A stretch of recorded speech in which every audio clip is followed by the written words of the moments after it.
His First Flight by Liam O'Flaherty. The young seagull was alone on his ledge. His two brothers and his sister had already flown away the day before. He had been afraid to fly with them. Somehow, when he had taken a little run forward to the brink of the ledge and attempted to flap his wings, he became afraid. The great expanse of sea stretched down beneath, and it was such a long way down, miles down. He felt certain that his wings would never support him, so he bent his head and ran away back to the little hole under the ledge where he slept at night. Even when each of his brothers and his little sister, whose wings were far shorter than his own, ran to the brink, flapped their wings, and flew away, he failed to muster up courage to take that plunge which appeared to him so desperate. His father and mother had come around calling to him shrilly, scolding him, threatening to let him starve on his ledge, unless he flew away. But for the life of him, he could not move. That was 24 hours ago. Since then, nobody had come near him. The day before, all day long, he had watched his parents flying about with his brothers and sister, perfecting them in the art of flight, teaching them how to skim the waves and how to dive for fish. He had, in fact, seen his older brother catch his first herring and devour it, standing on a rock, while his parents circled around raising a proud cackle. And all the morning, the whole family had walked about on the big plateau midway down the opposite cliff, laughing at his cowardice. The sun was now ascending the sky, blazing warmly on his ledge that faced the south. He felt the heat because he had not eaten since the previous nightfall. Then, he had found a dried piece of mackerel's tail at the far end of his ledge. Now, there was not a single scrap of food left. He had searched every inch, rooting among the rough, dirt-caked straw nest where he and his brothers and sister had been hatched. He even gnawed at the dried pieces of eggshell. It was like eating a part of himself. He then trotted back and forth from one end of the ledge to the other, his long gray legs stepping daintily, trying to find some means of reaching his parents without having to fly. But on each side of him, the ledge ended in a sheer fall of precipice, with the sea beneath. And between him and his parents there was a deep, wide crack. Surely he could reach them without flying if he could only move northwards along the cliff face. But then, on what could he walk?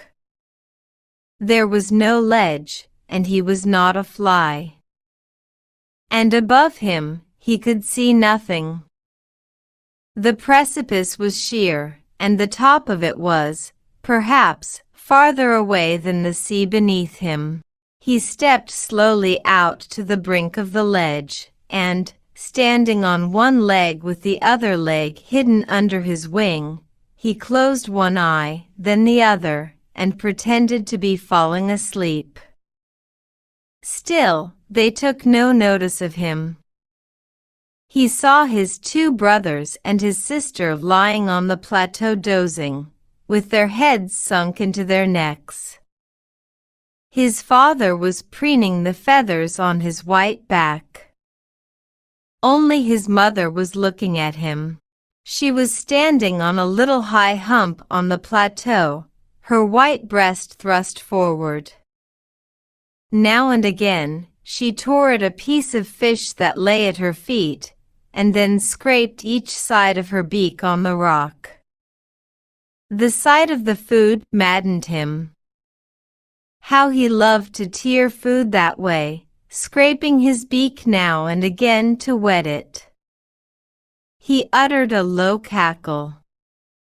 His mother cackled too, and looked at him. He cried, begging her to bring him over some food. She screamed back mockingly. But he kept calling plaintively, and after a minute or so, he uttered a joyful scream. His mother had picked up a piece of fish and was flying across to him with it. He leaned out eagerly, tapping the rock with his feet, trying to get nearer to her as she flew across. But when she was just opposite to him, abreast of the ledge, she halted, her legs hanging limp, her wings motionless, the piece of fish in her beak almost within reach of his beak. He waited a moment in surprise, wondering why she did not come nearer, and then, maddened by hunger, he dived at the fish. With a loud scream, he fell outwards and downwards into space.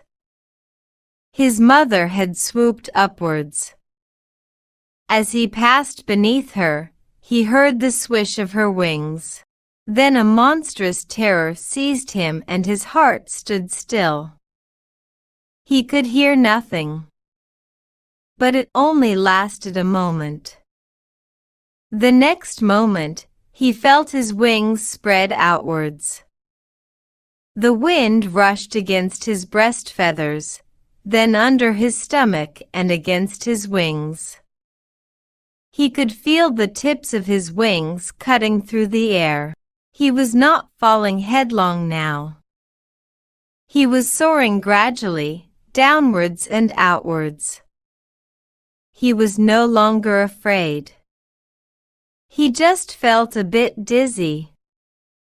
Then, he flapped his wings once and he soared upwards. He uttered a delightful scream and flapped them again. He soared higher. He raised his breast and banked against the wind.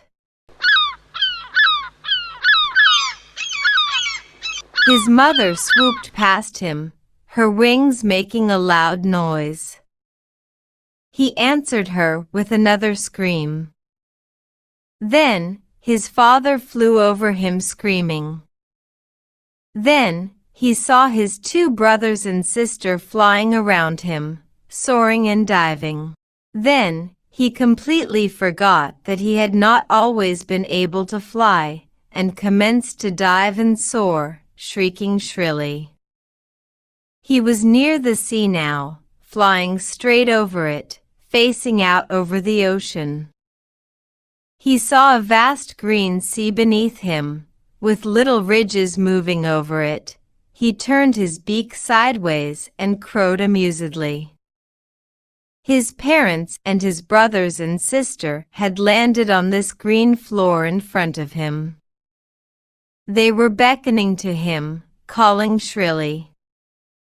He dropped his legs to stand on the green sea. His legs sank into it. He screamed with fright and attempted to rise again, flapping his wings. But he was tired and weak with hunger, and he could not rise, exhausted by the strange exercise. His feet sank into the green sea, and then his belly touched it and he sank no farther. He was floating on it.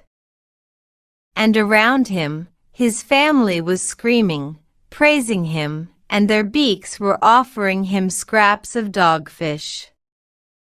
He had made his first flight.